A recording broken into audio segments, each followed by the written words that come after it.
Ladies and gentlemen, good day and welcome to the Britannia Industries Limited earnings conference call. As a reminder, all participant lines will be in the listen-only mode, and there will be an opportunity for you to ask questions after the presentation concludes. Should you need assistance during the call, please signal an operator by pressing star, then 0 on your touchtone phone.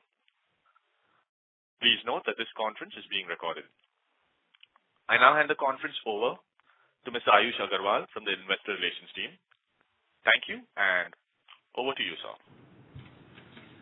Thanks, Rayo. Good afternoon, everyone. This is Ayush from the Investor Relations team.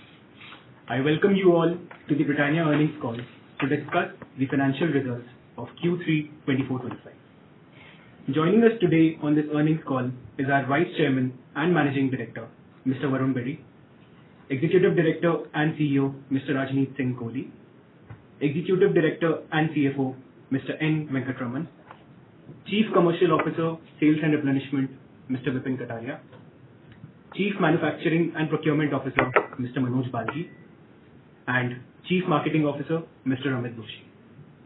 The analyst deck is uploaded on our website. Before I pass it on to Mr. Varun Berry, I would like to draw your attention to the safe harbor statement in the presentation. Over to Mr. Varun Berry with the remarks on the performance. Good afternoon, everyone, and thank you for joining us for this conference call. So let me jump in straight away. I would say that it's been a really good quarter in very challenging circumstances, and we'll come to the details. So on the first slide, actually slide number 4 in the deck, you will see that our 12-month growth is 6.5% on revenues, and profit after tax is 4.8%. And for a 24-month period, the same number is 8.8% on the top line and 1.6% on the PAT. Now, moving to the next slide, which is the challenge that I was referring to. It's been an extraordinarily high inflationary environment. If you look at the CFPI, which is the food inflation, it was almost at double digits in this quarter. If you were to look at some of the key food, so if you were to look at cereals, it was about 6.5%. Oils and fats was almost at about 15%. And similarly, vegetables and fruits and everything was pretty high single digits or double digits. Our inflation for the block of commodities that we buy, for us was approximately 11%, with the RPO being, and I'll come to the details in a bit, but RPO and cocoa were leading this inflation. If you were to look at what the government is projecting as the GDP growth, it's been the lowest GDP growth that we've seen in a bit. So the real GDP growth is at 5.4%, and the nominal GDP growth is at 8%. Now, according to the government estimates, recovery is expected in the nominal growth to 10.5% in half two, and I'll come to that on the next slide. Basically, what the government is projecting is that the agriculture, livestock, forestry, and fishing is going to go up from the first half being at 7.5% to almost 12%. In the second half of the year, and similarly manufacturing going up from 5.5 to 7.5%, which is going to lead the recovery as far as the GDP growths are concerned.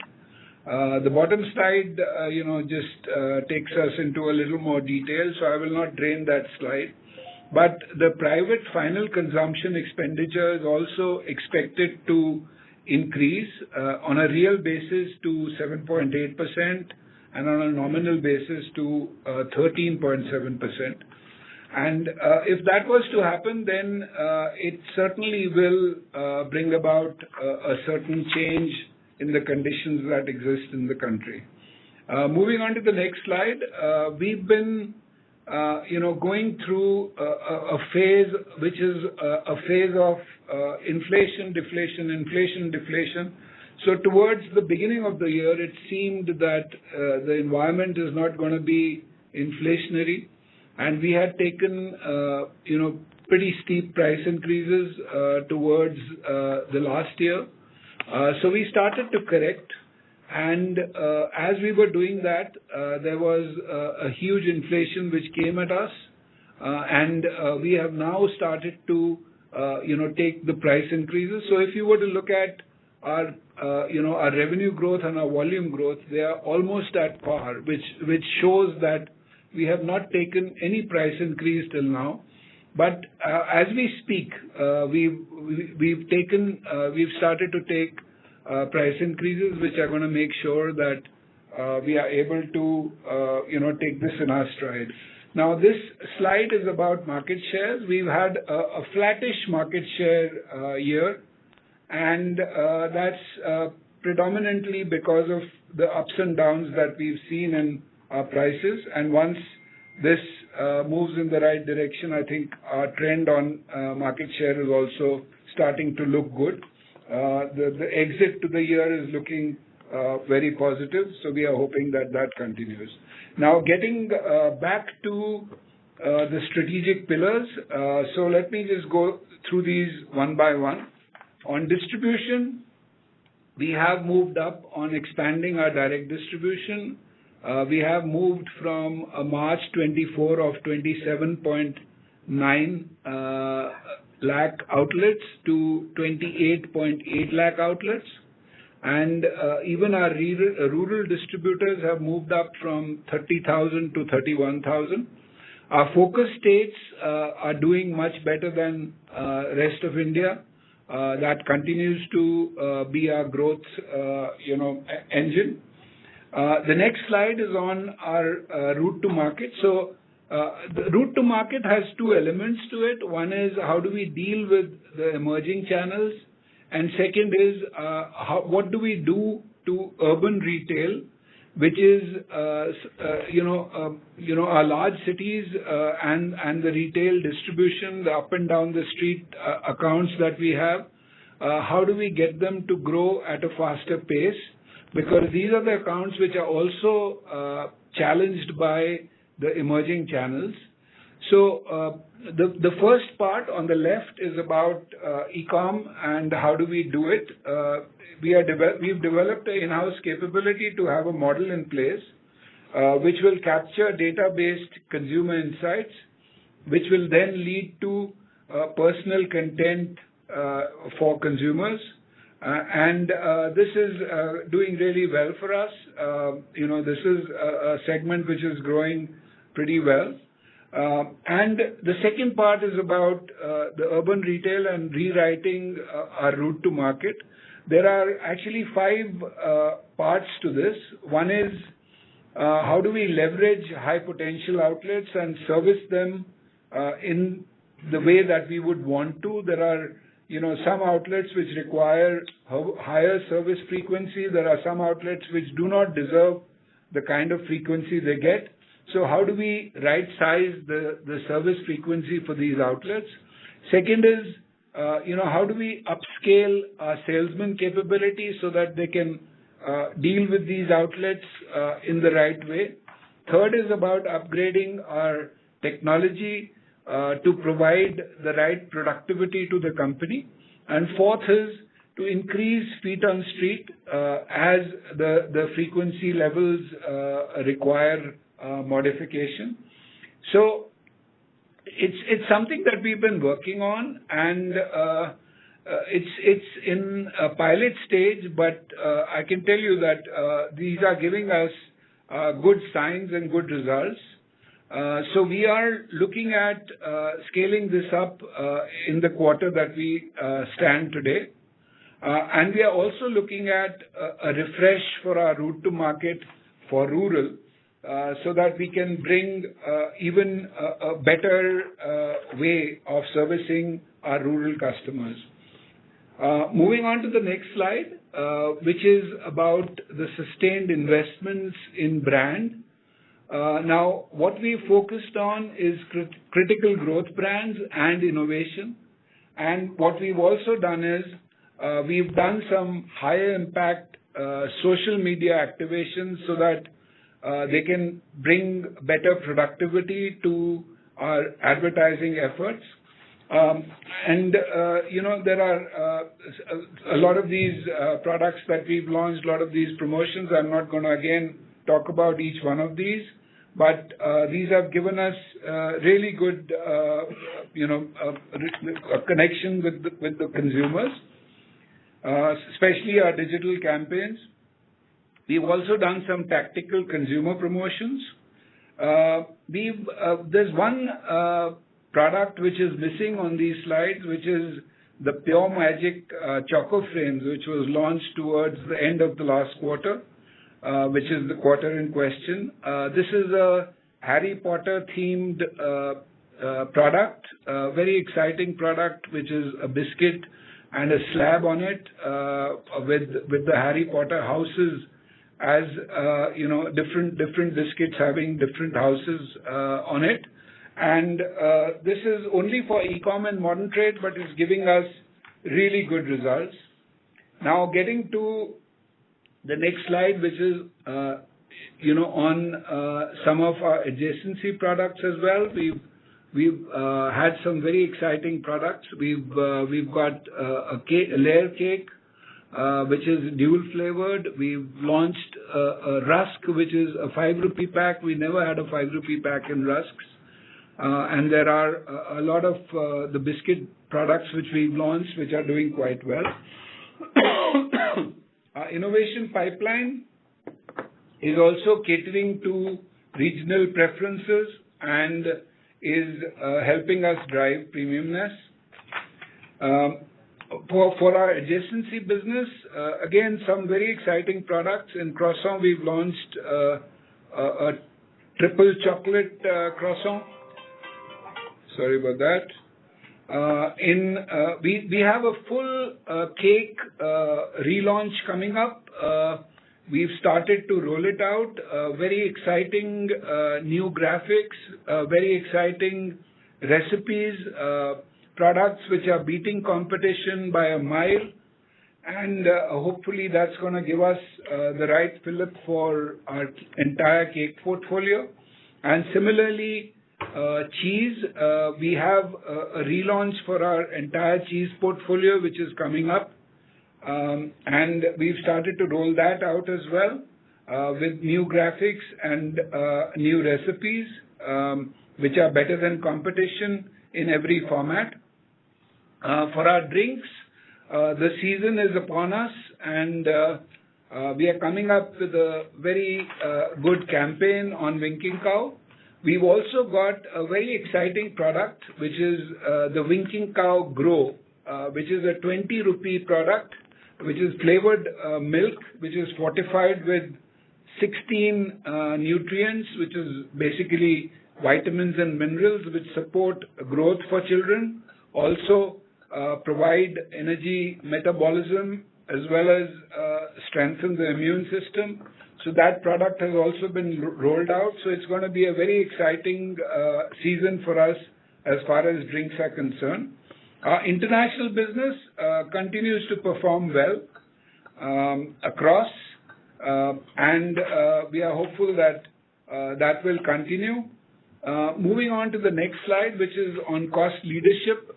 This is again an engine which is working really, really well. We've been presenting this to you forever, but let me just reinforce this one more time. The elements of our cost savings are on the left-hand side. So, again, you can see what are the elements that we focus on. In 2013-14, it used to be 0.7% of our revenue. And in this year, it's going to be 2.5% of our revenue. We've scaled it up deliberately, obviously, because of the inflationary trends that we are seeing. And we are hopeful that this will continue even as we get into the next year. The next slide is on ESG. We've been recognized by Times Now for our ESG impact. We've also been recognized by Scotch ESG Awards for a silver on it. We've also had a campaign which has amplified our messages. It's been a campaign which has been very well received. You can see it in the upper part of the slide.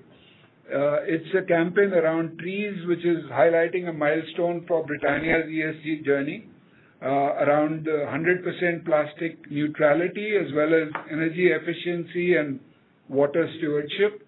So we've, there's a lot of news which is being created because of this campaign. Moving on to the next slide, which is on commodity inflation. As I was saying, for flour, there has been a 4% inflation, but this 4% would have been higher had we not had the forward buying that we've done on flour. Palm has been a 43% inflation, and that too, despite our forward buying. So palm oil has been a very, very high inflation. Sugar is flat. Cocoa is at 103% inflation.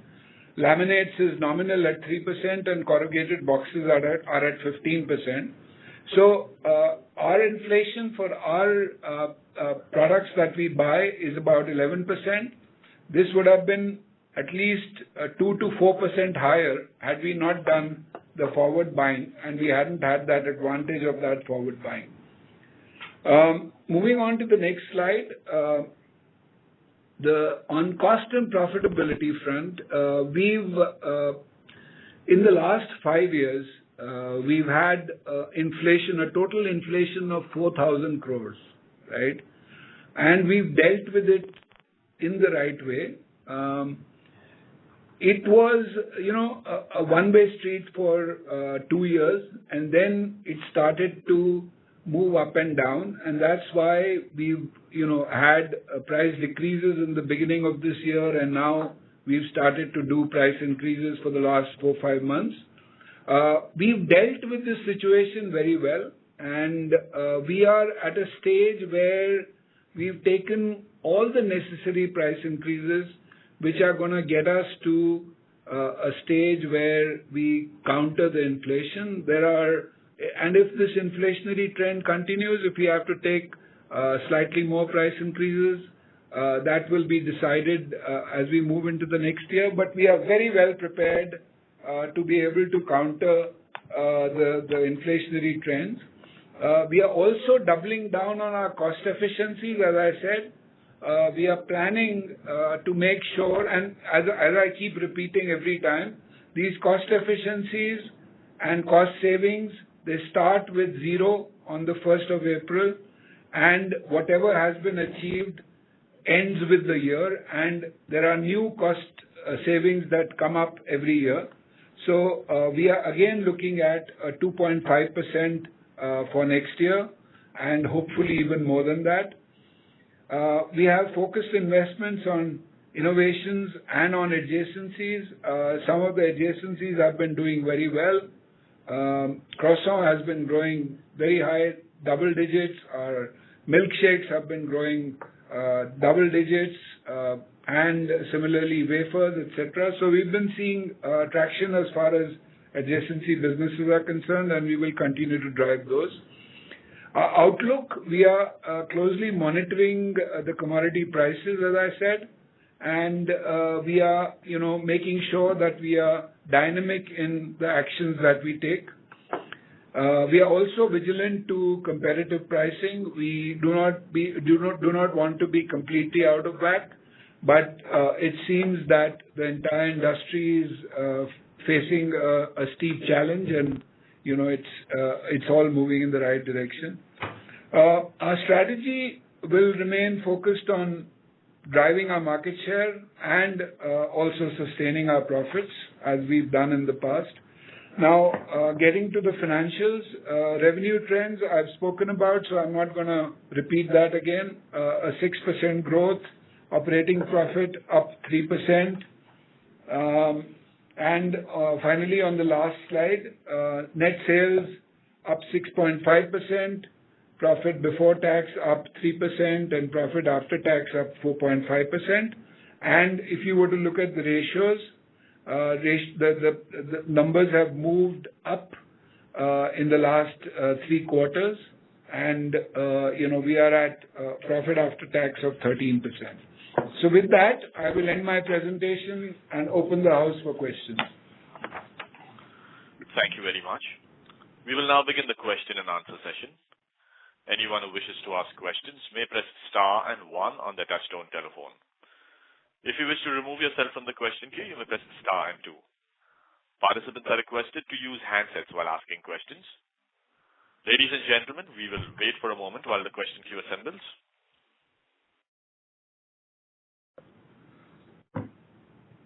The first question is from Abneesh Roy from Nuvama. Please go ahead. Yeah, thanks. My first question is on the current very high inflation. So my specific question is, in the popular price point of say 5 and 10 rupees, till now how much grammage cut you would have taken, because there you can't increase prices, and on the larger packs how much pricing you have already taken, and given you have forward cover, you did say that almost 200 bits kind of a saving comes from there, and you have seen a 600 bits gross margin erosion. The local players would have seen obviously higher erosion. So what's the pricing happening at the local players level? If you could clarify on that. That's the first question. So our total price increase that we've taken currently is approximately about 100 crores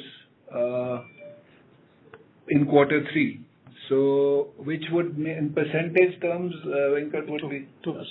Is about 2%, but it's progressively going up. By the end of the year, we will be at about 4.5% price increase. So 4.5%, let's say, exit of this year.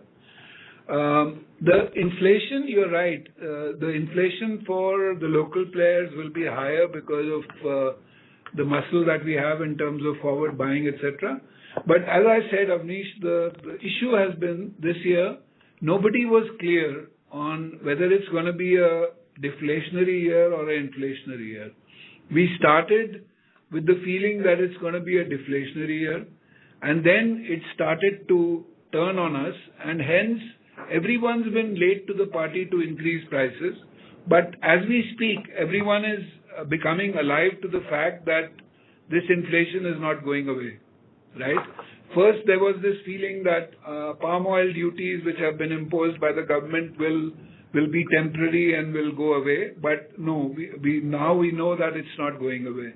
Also, the feeling was that cocoa prices will start to normalize. Wheat prices will normalize a bit because the season is on us. But all of that has not normalized. So people are now very clear that unless they want to destroy their profits, it is going to be important. So I think there is action which we can see in the marketplace. And on the competition, Varun, could you talk about some of the new players? Amul, there is some presence. I'm sure distribution is very weak. If you could talk about Reliance also, they are tied up with a Sri Lankan player. So any worry you will have from a medium long-term perspective? Not correct, but would you be worried because these are large players? Not really, Avnish. We haven't seen any signs of worry at this point in time. And if we do see, something, we will obviously react at that point in time. But no, at this time, the brands are also very important, Avnish. It's very difficult to just come in and work on one element, which is price, and get away with it. And we've had price, competition in this segment forever, right? But brands have always stood their grounds. But, right now we don't see any challenge. Sure. Last question. So on the adjacencies, you have been quite aggressive past few years in terms of innovation, etc. If you could tell us in terms of numbers, what's the impact? So croissant, very strong double-digit growth. Rusk now 5 rupee pack. So what's the idea behind that, if you could talk about? And e-commerce, my sense is quick commerce should be very helpful to adjacency because a lot of these products are more attuned to that. So if you could discuss both e-commerce impact benefit to this, and if in terms of numbers as a percentage of revenue, if you could tell us how things have moved over the last 3 years.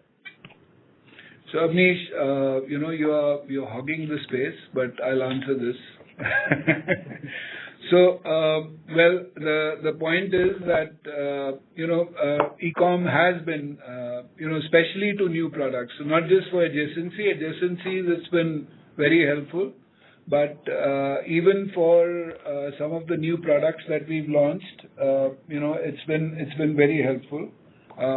And the contribution to some of the segments is much more. So, for example, biscuits is 4% as far as e-com is concerned, or slightly lower than 4%.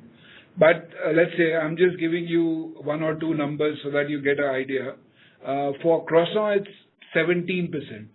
For cake, it's 9%, right? For dairy, it's 11%. So the numbers are much more for the adjacencies. Okay? Thank you, Abneesh. Thank you. Next question is from Percy Panthaki from IIFL Securities. Please go ahead. Hi, sir. Firstly, can you just call out the quantum in rupees crore of the one-off in staff costs and give some idea as to what is going to be the staff costs in the coming quarters, if there is any one-off going to be there or not? And if not, what is like the quarterly run rate for the staff cost on a normal basis? Right. So I'm Venkat here. So employee cost for quarter 3 had the impact of provisioning for the stock appreciation rights. So this is based on the share price as at the end of last quarter and the current quarter.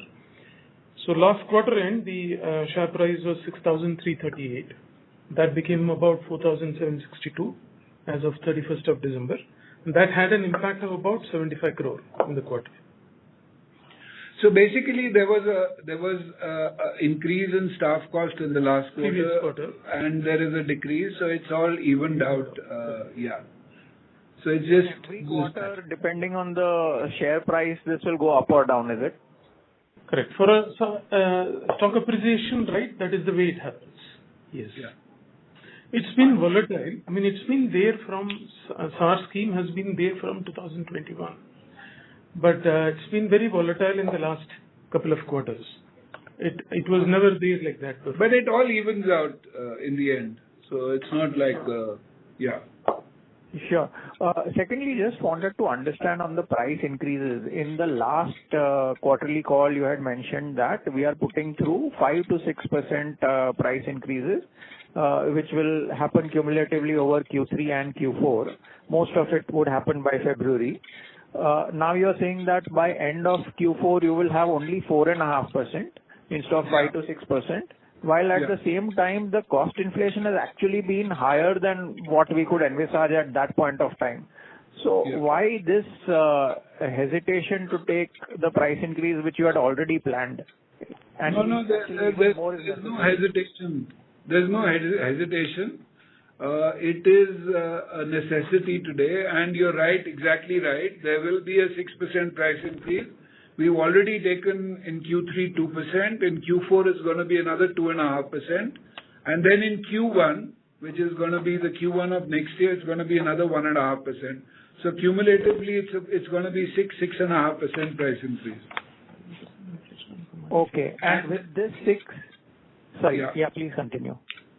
And the 11% inflation that we spoke about in commodities equates itself to 6.5%. It requires to be balanced. It requires 6.5% price increase. Got it. But just to clarify, if there is a 11% inflation in commodities, at a rupee value, it might require 6%. But in order for you to maintain your gross margins, it would require a 11% price increase. Is that interpretation correct? Well, yes. As a percentage, yes. Percentage, you maintain the percentage, yes. Yeah. But in absolute, to maintain the profitability, it requires 6.5%. Got it. And we Got it. will So also here is supplement with cost efficiencies, Pantaki. Understood. Understood. So here was my concern. I don't know how much you can eke out from cost efficiencies, but here was my concern that basically in biscuits, since a lot of the pricing happens through grammage changes, the price increase doesn't fully translate to a higher top line. And therefore, if the margins are not maintained, the absolute profit itself takes a beating. So do you think that with the cost savings, you will be able to go back to like that 17-18% kind of EBITDA margins by Q1 once all your pricing is through? No, now you're talking about profit margins which we had during COVID and stuff like that. Maybe not 17-18%, but we will make sure that our spine remains vertical and we are able to provide the right growth as far as profits are concerned. So if you were to look at it, 6 to 6.5% price increase, 2.5% is going to be the cost efficiencies that we are going to work on, and there will be other opportunities that we are looking at this point in time. So we will make sure we've been doing this forever, and we will also make sure this time that we will be able to provide the right growth as well as the right profitability to the business. Got it. I think, Varun, the disconnect is, I think you're talking about EBIT margins and I'm talking about EBITDA. I think your EBITDA margins peaked out at around 20%, and I'm talking about 17 to 18 on EBITDA. Okay. Yeah. Okay. Yeah, I got that. So that should be doable, right? Yes. Okay, that's all from me. Thanks very much. Yeah. Thank you. Next question is from Mihir Shah from Nomura. Please go ahead. Hi, sir. Thank you for taking my question. So firstly, on the volume front, so how should one think about the impact of volume with this 6.5% pricing that is likely to happen? Can you help understand this volume trend that we are seeing, including the grammage reduction, can sustain and the impact of the same? Well, volumes do take a beating when there is a price increase. There is an arbitrage between volumes and revenues. So, but we've been growing. Actually, if you look at last quarter, we grew at almost 6.4%. It's almost the same as our revenue growth. So our volume growths were pretty good. Yes, there will be a little bit of arbitrage which will come through, but that's fine. You've got to do what you've got to do. Got it, sir. So, and one clarification on gross margins. Can one assume the peak of the input cost inflation in the margins is built into these quarter numbers, or were you consuming low cost inventory, and going forward there may be some high cost inventory that you'll have to consume, and margins will continue to get impacted despite the price increases that we are taking? Well, not so much. We've been yes, we did some forward buying, which helped us, as I said, to about 2 or 3%. But now with the season coming on wheat, the March the season starts. So hopefully we will see some some better prices as far as flour is concerned, and some normalization. So I think it should be okay. Got it, sir. Sir, last clarification on the margin. So what is the margin range that you mentioned on the EBIT level? 17%? Did I get that correctly, sir? I didn't mention any margin range. Which margin are you talking about? Just to Percy's question, you had mentioned, I got confused between EBIT and EBITDA margin. If you can So he was talking about EBITDA, I was talking about PAT. Oh, you were talking about PAT margins. Profit from operations. Profit from operations. And what is the range, sir, you mentioned? Sorry. So we will stay in the current range, I would say. That would be the range that we would look at, although we don't give any forward-looking forecasts. But I would say current range is what we would target. Got it, sir. Thank you. Wishing you all the best, sir. Thanks. Thank you. Next question is from Tejas Shah from Avendus Spark. Please go ahead. Hi, thanks for the opportunity.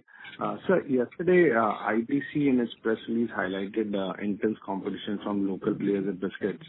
Okay, continue to expand this quarter as well. So what are the key drivers that are working in our favor? Sorry?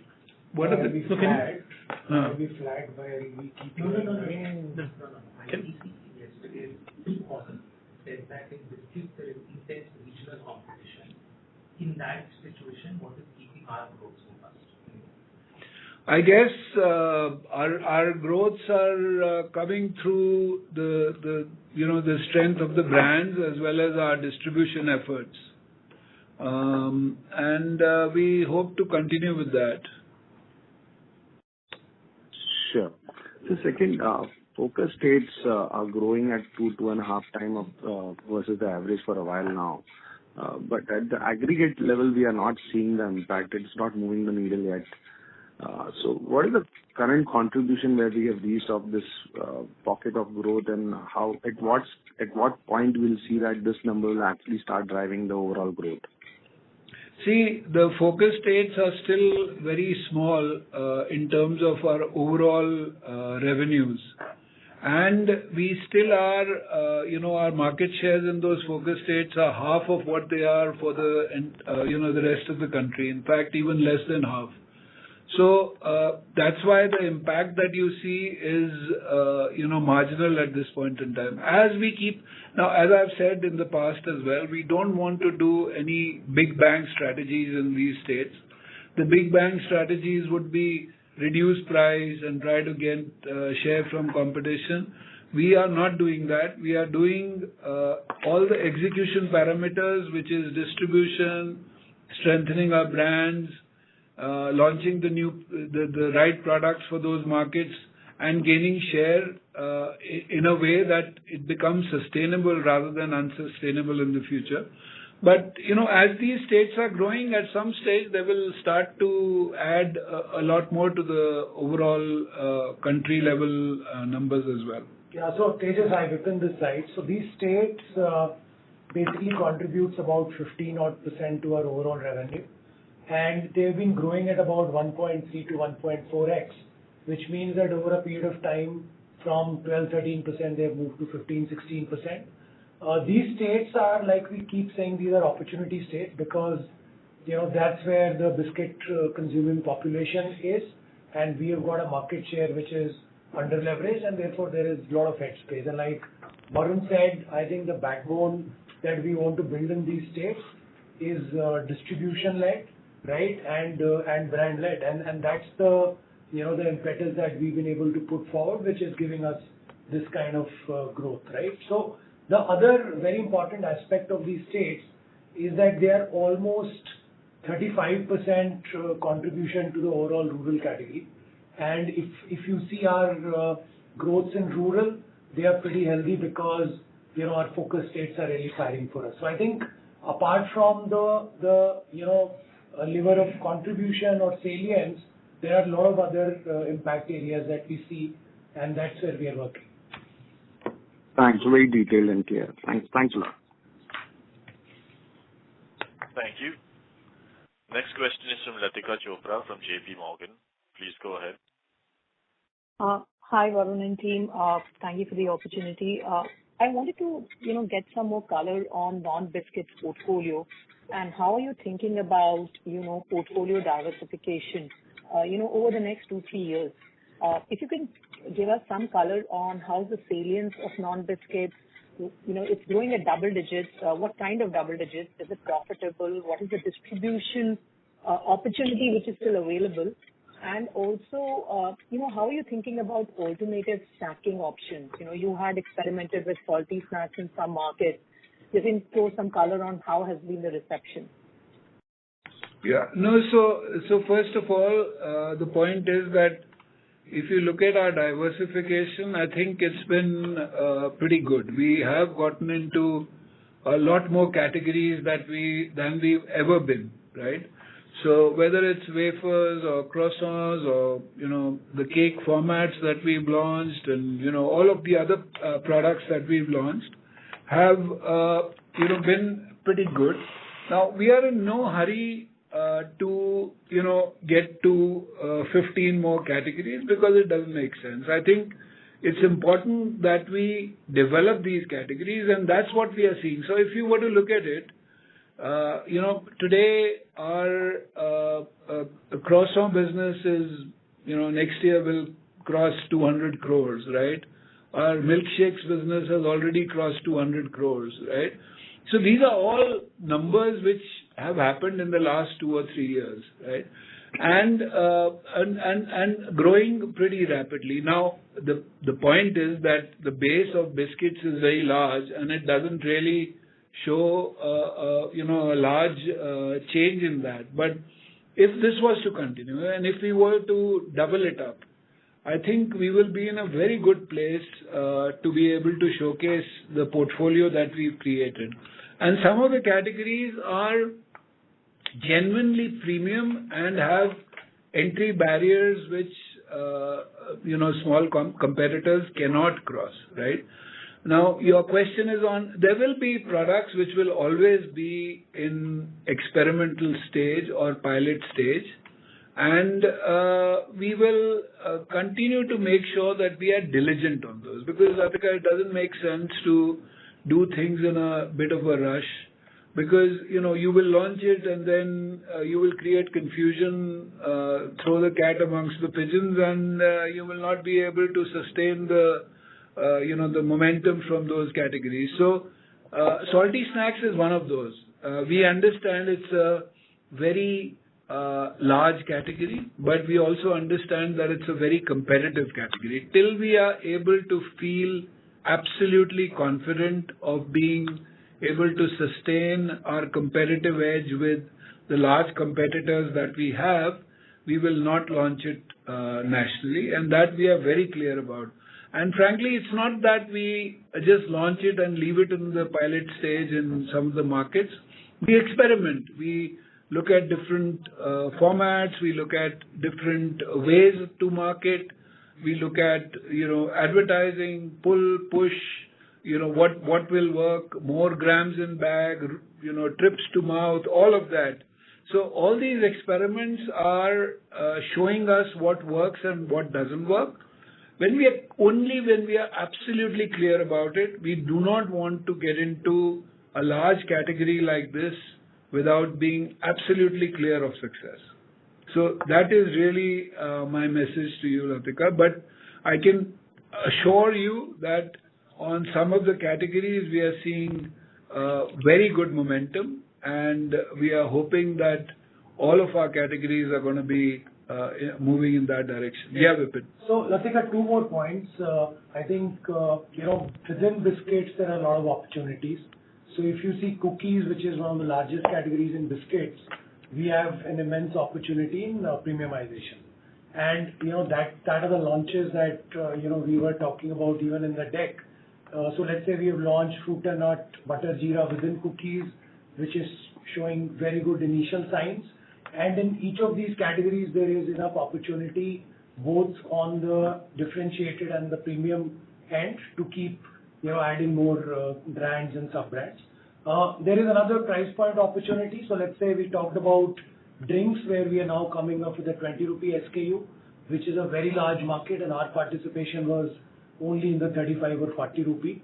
So I think while we will keep, making sure that our adjacency business keeps accelerating, but I think within core there are enough opportunities for us to keep moving the needle up. No, thank you. This is very detailed and clear. My second check was just on CapEx, for FY25, and are there any thoughts on CapEx for FY26? Thank you. We are going to take the capex break, so to say. We have put up plans, and we will try and keep it as low as possible. It will still be, about 200 crores for the next year? Yeah. Should be even lower. Even lower. So 150 to 200 crores is what we'll keep it at, unless there is volume increase. I don't think we need CapExes because we've got 3 new plants with new lines and capacity and headspace and all of that. So I think we are in a good place as far as CapEx is concerned. Understood. Thank you so much and all the best. Thank you. Thank you. Next question is from Aditya Soman from CLSA. Please go ahead. Hi, good afternoon. Just one question from me. On your sort of distribution revamp that you are doing, where are we on it? And in terms of the spends on that program, can you give us a sense whether there was an impact on profitability in the current quarter because of it? See, the spends are going to be more related to how much we want to expand, right? So if we want to expand our, two salesman model to, let's say, another 100,000, 200,000 outlets, from 250,000 we want to go to 400,000. That will cost us a little bit of money, but it will pay us back a lot more than that, right? And just to remind you, we are talking about this in urban retail, right? And urban retail is the channel which is the most profitable channel for us. That is 1.3 times the profit of the company, the urban retail channel. So if that channel grows, it only gives us tailwinds as far as profit is concerned. Very clear. Thank you. Yeah. Thank you. Next question is from Amit Sachdeva from UBS. Please go ahead. Hi. Thank you so much, Michael. Sir, just a small question. I may have missed something, but the employee cost, has there been some reorganization in the cost structure there? No, there has not been any reorganization. It's just that last quarter we had extra charge which has got neutralized this quarter. So there's no reorganization. So we've always been very conscious of our overhead costs, but no, there's no reorganization. Can you talk about the outlook for staff cost in the coming year as well? What should be the YOY kind of outlook? So we focus on making sure that our top line growth, which I must confess that we've not been able to do in the last 2 years, but our principle is that if our top line growth is X, our fixed cost growth or our people cost growth should be 0.75x, and that's what we will keep with, so that we are leveraging our top line growth. Got it. So is it flexible enough that you can maneuver around that, or how does that work? No, there is no flexibility. It's just the planning. You've got to plan for, yeah. Sure. Got it, sir. Sir, I just want to come back to you on the margin structure.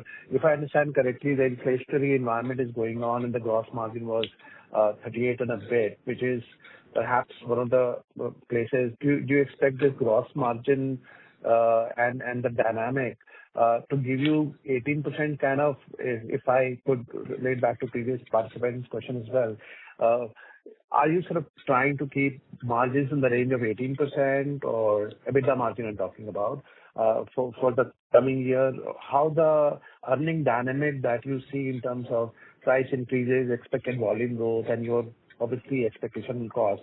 But I'm interested in that how, in this context, how the earning dynamic would actually play out in the next 3-4 quarters. See, we don't give any forward estimates, but as I had said, we are taking 6 to 6.5% price increase, which will be enough to get our absolute profit up to level. And then on top of that, we will look at other cost-saving measures, etc., to make sure that we, keep to the margins that we've got, and we do not suffer any, margin slip for our overall portfolio. But you've got to remember that, we've negotiated through this kind of an environment many times, and we've done it quite well, and we will continue to do so even in the future. Sure, Varun. Thank you so much for this answer. Thanks a lot, and all the best. Thanks. Thank you. Next question is from Harit Kapoor from Investec. Please go ahead. Yeah, hi, good afternoon. Just wanted to get your sense on, the 6% volume growth. Would the core biscuits business be in the similar range as this? Because your adjacencies have actually done quite well. So just wanted to get a sense on how biscuits run in India biscuits specifically for this quarter. It's about 5.5%, so not a big difference. There's a delta because, as I said, the adjacency business is much smaller for us, but growing faster. So the delta between the total volume growth and the biscuit volume growth is 0.8, 0.9%. And your analysis of how industry would have grown, your belief would that you would have done better? Yes, for sure. The exit numbers are certainly better, and even if you were to look at some of the public declarations on growth, etc., by some of the companies, it seems that we are ahead. Obviously, Nielsen gives us certain numbers, but they are based on, taking a sample. When you look at the numbers declared by some of the public companies, it seems that we are certainly doing better than the others. And my last question was on the pricing. I think the last time when we had this significant headwind on pricing on inflation was, I think, fiscal 23, if I'm not wrong, 22-23. That time the price increase was extremely aggressive.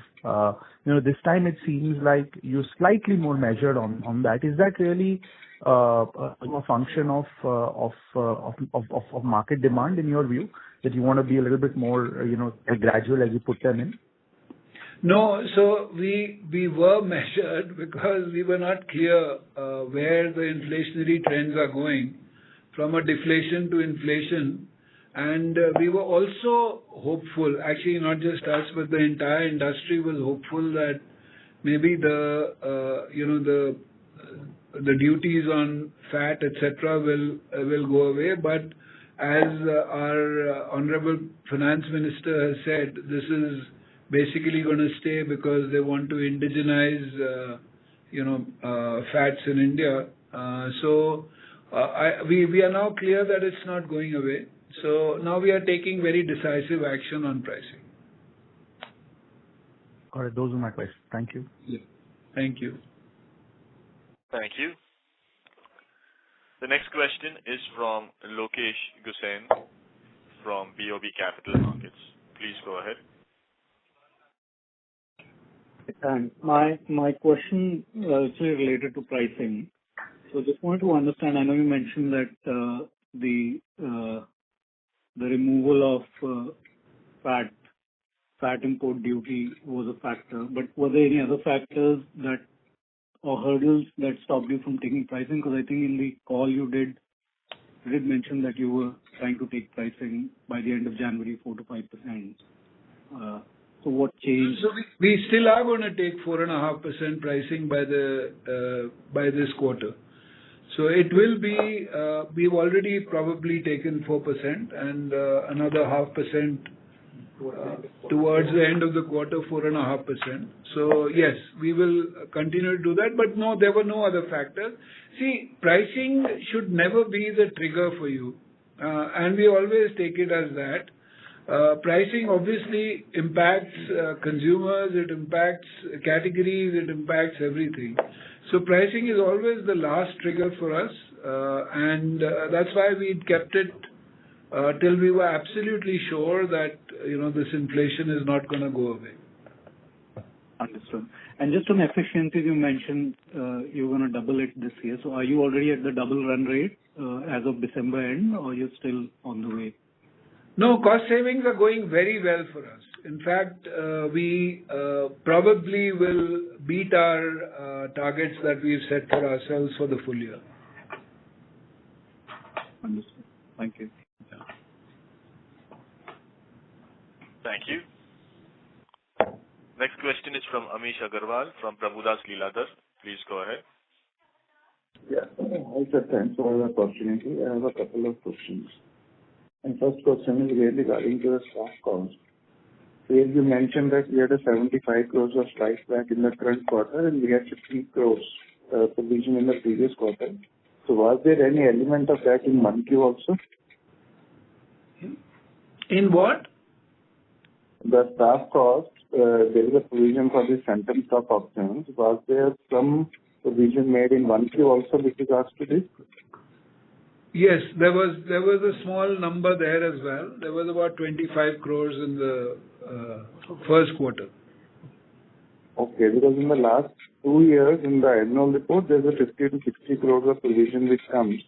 So can we actually start showing this as a separate line item because it fluctuates in quarter-on-quarter basis? It's not necessary to do that. It's in an overall scheme of things for a company which is of this size. I don't think it's necessary to be shown separately. But whenever there is a blip, we always talk to you about it and highlight it.